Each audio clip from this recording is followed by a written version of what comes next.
नाम गुम जाएगा, चेहरा ये बदल जाएगा, मेरी आवाज़ ही मेरी पहचान है, गर याद रहे।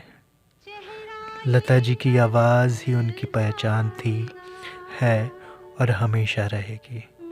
उनके बारे में क्या कहूँ क्या ना कहूँ, शब्द ही कम पड़ जाते हैं।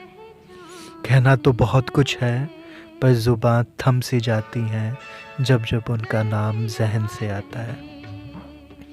आज मैं उनके ना होने पर दुख तो नहीं दिखा सकता, क्योंकि उनकी आवाज़ एक रूहानी आवाज़ थी और सदा के लिए अमर हो गई। इस अमर आत्मा और स्वर कोकिला से जुड़ी कुछ अनकही अनसुनी बचपन की बातें मैं आज आपसे साझा करना चाहता हूँ। वो कहते हैं ना कि बचपन में कौन नहीं शरारत करता, और कितनी शरारती थी लता जी, इनका अंदाज़ा तो आपने सुना ही होगा और पढ़ा भी होगा। कहते हैं बचपन में हम हज़ारों गलतियां करते हैं, पर कुछ गलतियां ऐसी होती हैं जिनसे ज़िंदगी ही बदल जाती है। ऐसी ही कुछ गलतियां लता जी के साथ हुई। लता मंगेशकर बचपन में बहुत ही शरारत करती थीं, तो उनकी माँ उन्हें पकड़कर बहुत मारा करती थी और वो गुस्से में अपनी फ़्रॉक को गठरी में बांधकर कहती थी, घर छोड़ के चली जाऊंगी।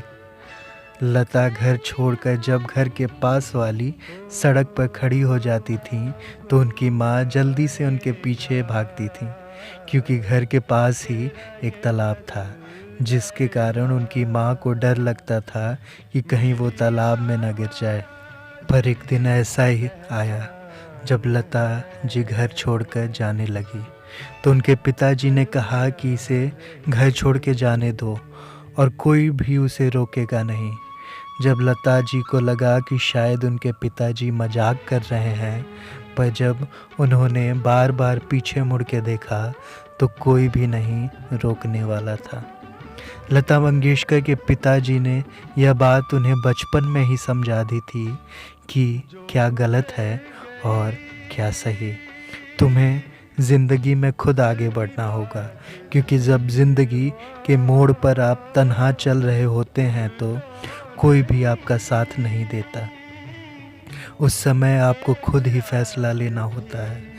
लता जी आज भी रो पड़ती हैं जब वे कहती हैं कि उनके भाई बहनों के बीच कभी भी कोई लड़ाई नहीं हुई, बल्कि दिल में प्यार का सागर एक दूसरे के लिए भरा रहता था। पर समय जब रिश्तों के बीच दूरी बनाता है तो समय ही आपस की दूरियों को मिटा भी देता है। लता मंगेशकर के पिताजी नहीं जानते थे कि उनमें गाना गाने की कला का भंडार है। लता की माँ गाना तो नहीं पर गीतों के लय की समझ रखती थी, लेकिन उनके पिताजी सुबह 5:30 बजे ही तानपुरा बजाते हुए उठ जाते थे। लता जब 4 या 5 साल की रही होंगी, जब उनके पिताजी को इस बात का पता चला कि उनमें गीतों के लय की समझ साथ साथ भगवान द्वारा दी गई सुरीली आवाज़ भी है। लता जी उन दिनों बहुत नाराज़ हो गई थीं जब गायक और म्यूज़िक कंपोज़र स्वर्गीय भूपेन हज़ारिका की पत्नी प्रियवंदा ने भूपेन और लता के बीच प्रेम संबंध होने का दावा किया था। लता के लिए इस बात की कल्पना करना भी अपने को दुख देने जैसा था। लता मंगेशकर ने जिस तरीके से गाने का रियाज़ किया है, इस कारण ही भारत को विश्व की मशहूर गायिका मिल पाई है। लता जी को आज भी वो दिन याद है जब वो फिल्मों में गाना गाने से पहले मराठी कंपनी प्रफुल्ल पिक्चर्स में काम किया करती थी।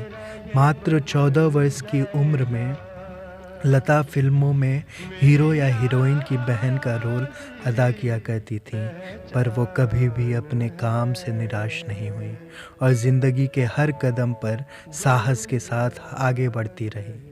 अब एक दिन ऐसा आया है जब लता मंगेशकर गर्व के साथ कहती हैं और पूरा हिंदुस्तान भी कहता है कि भारत सिनेमा के 100 वर्षों में 70 वर्ष उनके ही नाम है और उनकी आवाज़ हमेशा हमेशा के लिए अमर है।